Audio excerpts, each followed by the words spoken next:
Subota. Možemo li naći isti model ponašanja prema nizu žena koje su obeležile srpsku istoriju?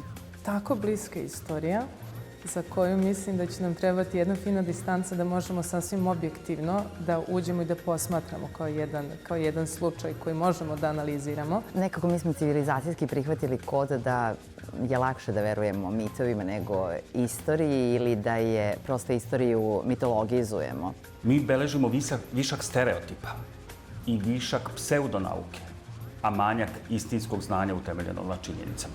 Mi to danas kad živimo u nekom drugom sistemu, pa kod nekim drugim iskušenjima kojih je sve više, sad mislimo da su to skoro idilična vremena bila. Nisu, to su idilična vremena gde su ljudi bili kupljeni na front, gde je mladost ove zemlje ostajala po slavonskim ratištima i tako dalje. Ona je volila da vlada i da ima moć. I besnala je zbog toga kad nije imala moć. Dokument. Subotom u 13:20 na RTV-u 1.